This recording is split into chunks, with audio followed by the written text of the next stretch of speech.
You owe US $75,000 for bringing you to this country, my mother announced on my 11th birthday, sliding a handwritten ledger across the kitchen table that itemized my debt, immigration lawyer fees, plane tickets, visa processing, and a mysterious opportunity cost that somehow exceeded everything else combined. Starting tomorrow, you work in the store. Every hour goes toward what you owe. When the debt is paid, you can have your own money.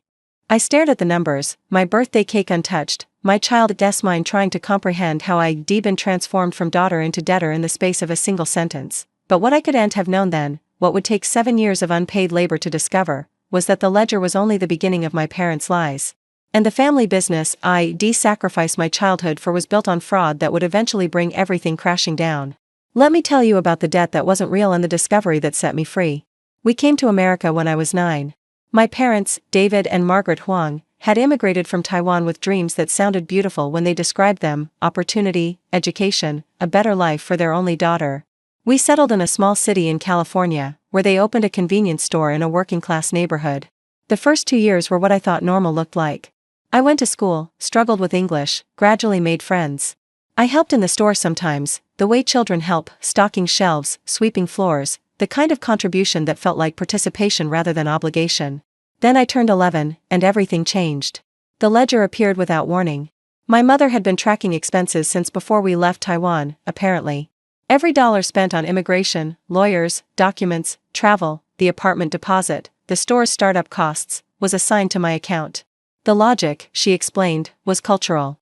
In our family, children repay what parents sacrifice. This is how it works. This is how we honor what we've been given. But I was 9 when we came here. I didn't choose. You benefited. You owe. My father nodded from behind his newspaper. The discussion was over. The work schedule began immediately. Every day after school, I reported to the store. 4 p.m. to 10 p.m. on weekdays, 8 a.m. to 10 p.m. on weekends. During summers, I worked from open to close, 14-hour days that blurred together into one endless shift. I worked the register, stocked inventory, cleaned bathrooms, mopped floors. I dealt with shoplifters and difficult customers, handled deliveries, and managed the lottery machine that seemed more popular than anything we actually sold. My parents paid me nothing. The debt, my mother would say whenever I asked. Every hour reduces what you owe. I tracked the hours in a notebook I kept hidden under my mattress. By age 13, I'd worked approximately 4,000 hours. Interest, she explained. You're also paying interest. Nothing in life is free. School became my escape. I was exhausted constantly, falling asleep in classes, struggling to complete homework during my 15-minute lunch breaks at the store. But school was the only place I wasn't a debtor, wasn't a worker, wasn't a disappointment for existing. I threw myself into academics with the desperation of someone who understood that education was the only door that might open. My teachers noticed. Some tried to help. Sophie, you seem tired all the time, my 10th grade English teacher, Mrs. Patterson, observed. Is everything okay at home? I work at my parents' store. To help the family. How many hours? I hesitated. Admitting the truth felt like betrayal. A lot. She wanted to pursue it, I could tell. But I'd learned early that involving outsiders made home life worse. My parents would be humiliated, furious, and I'd still owe the debt. Better to stay quiet and work toward freedom. I graduated valedictorian at 17. The achievement was built on stolen hours, studying at the store during slow periods, reading textbooks while restocking shelves, memorizing formulas during my walks between school and work. I'd maintained a 4.3 GPA while working 80 hours per week, a feat that should have been impossible. The scholarship offers came flooding in. Full ride to UC Berkeley. Full ride to UCLA. Partial scholarships to Stanford and several Ivy League schools. My guidance counselor cried when she told me about the options. Sophie, you did it. You're going to have an incredible future. I applied to Berkeley. The acceptance came with a $23,000 annual scholarship, renewable for 4 years. My parents cashed the first check before I ever saw it. This goes toward what you owe, my mother explained, the scholarship disbursement already deposited into their account. That money is for college. For tuition. We'll pay the tuition. The scholarship is repayment. But I earned that. With my grades. My work. You earned it because we brought you here. Because we gave you opportunity. Without us, you'd be nobody in Taiwan. She closed her ledger. You still owe $52,000. When it's paid, you can keep what you earn. I was 17 years old. I'd worked approximately 25,000 hours over 7 years. I'd graduated top of my class. And according to my parents, I was still $52,000 in debt for the crime of being born and the offense of being brought to America. That night, I didn't cry. I started planning. College changed everything. Away from my parents' constant surveillance, I began to understand how abnormal my childhood had been. Roommates talked about allowances, summer jobs where they kept their wages, parents who supported them financially without expecting repayment. I took an accounting class freshman year and learned about financial record keeping. The forensic accounting professor, Dr. Marcus Webb, mentioned during a lecture that family businesses were often investigated for tax irregularities.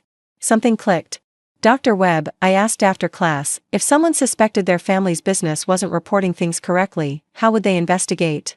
He looked at me with the careful attention of someone who recognized there was more to the question. They'd start by requesting public records. Business licenses, tax filings, anything in the public domain.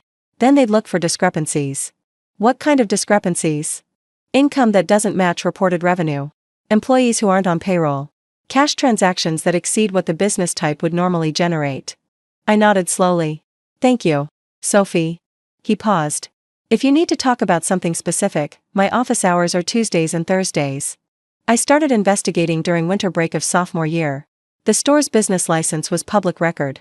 So were the tax filings my parents submitted annually. I pulled everything I could access legally, spreading documents across my dorm room floor like evidence in a crime drama. The first discrepancy was obvious. The store's reported income didn't match what I'd witnessed during 7 years of working there. We'd been busy, lottery sales alone should have generated significant revenue, but the tax returns showed a business barely breaking even. The second discrepancy was more disturbing. No employees were ever reported. Not one. The store had been staffed almost entirely by me for 7 years, and I'd never appeared on any payroll, never been issued a W-2, never existed in any official capacity. The third discrepancy explained everything. My parents were reporting enormous family expenses that coincidentally matched my supposed debt.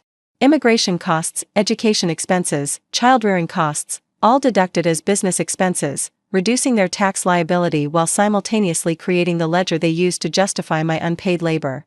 They'd invented the debt to keep me working. And they'd used that invented debt to commit tax fraud. Dr. Webb connected me with a forensic accountant. Gerald Morrison had spent 30 years investigating financial crimes. He agreed to review my documentation pro bono after I explained my situation. This is unfortunately common, he said, examining the records I'd compiled. First-generation immigrant parents, traditional ideas about family obligation, combined with American tax code complexity. Sometimes it's ignorance. Sometimes it's intentional fraud. Which is this? He was quiet for a long moment. The pattern of deductions is too systematic to be accidental. They've been claiming you as a business expense while never reporting you as an employee.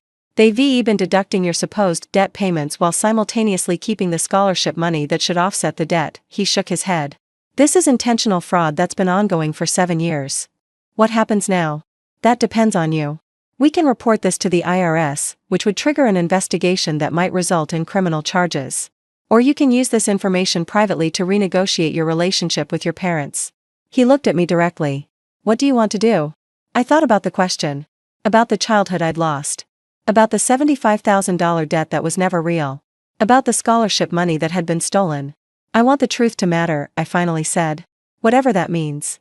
I confronted my parents during spring break of junior year. I brought documentation, everything I'd compiled, everything Gerald had analyzed. I laid it out on the same kitchen table where they first presented my debt ledger 6 years earlier. There are 2 ways this can go, I said, my voice steadier than I'd expected. You can acknowledge that the debt was fabricated, return my scholarship money, and we can negotiate what a real family relationship might look like. Or I can report everything to the IRS, and they'll investigate the tax fraud you've been committing since we arrived in this country. My mother's face had gone pale. My father's newspaper lowered slowly. You're threatening your own parents, my mother managed. You stole my childhood. You stole my money.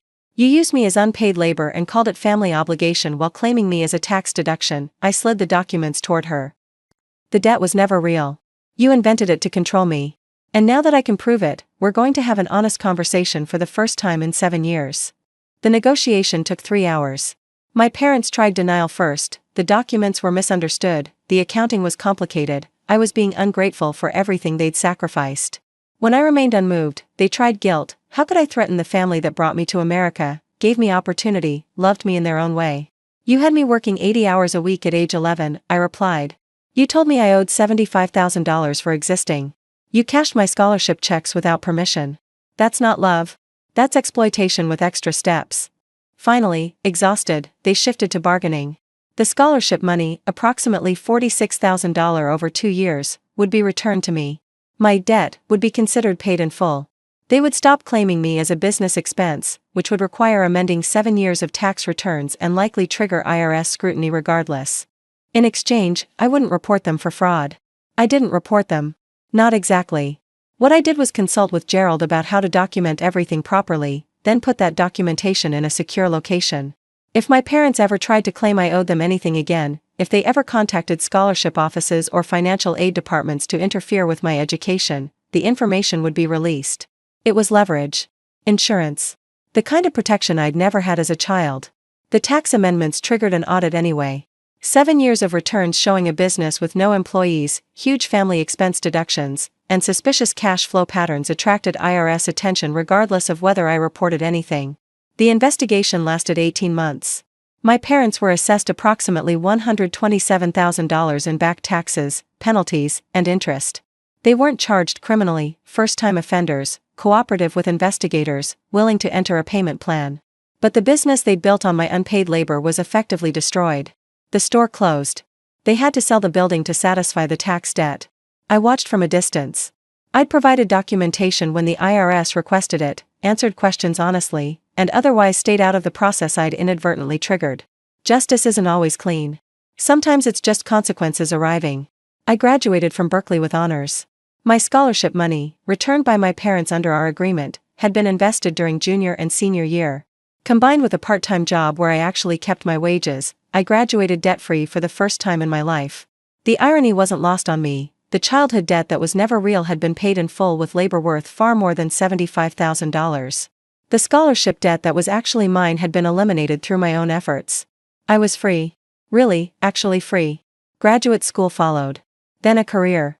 I became a forensic accountant myself, drawn to work that exposed exactly the kind of fraud my parents had committed. I specialized in labor violations and child exploitation cases, helping investigators understand the financial patterns that indicated abuse. The work felt meaningful. Redemptive, maybe. Every case I helped crack was another child who might escape what I'd experienced. My relationship with my parents is complicated. We don't speak often, holidays, occasional phone calls, the minimal contact that maintains the appearance of family without the substance of it. They've never apologized, not really. In their minds, they were doing what families do, following traditions that justified everything. But they don't ask me for money. They don't claim I owe them anything. They've learned that I have documentation, leverage, the power to destroy them if they push too hard. It's not reconciliation. It's détente. The best I can manage with people who saw me as an asset to be exploited rather than a child to be loved. I speak at conferences now about labor exploitation in immigrant families. The first time I told my story publicly, I expected judgment. How could you turn on your parents? Don't you understand their sacrifices? Aren't you grateful for America? Instead, I received hundreds of messages from people who'd experienced the same thing. Children who'd worked in family businesses without pay. Young adults still being told they owed impossible debts. Immigrants trapped in cycles of obligation that looked like love but felt like prison. You're not alone, I tell them. And you don't owe anyone your entire life. Last year, a young woman contacted me. She was 16, working 60 hours a week in her family's restaurant, being told she owed $90,000 for being brought to America. Her story was my story, almost word for word. I helped her, connected her with resources, explained her rights, showed her how to document what was happening. When she turned 18, she used that documentation to negotiate her freedom, just as I had. Thank you, she told me when it was over. I didn't know I was allowed to want something different. Neither did I replied. But now we both know. And we can help others know too. The debt was never real. I say that to myself sometimes, when memories surface of those exhausted years, the teenage girl falling asleep over homework at 11 p.m., the child who didn't understand why her birthday meant servitude instead of celebration. The debt was never real. My labor was real.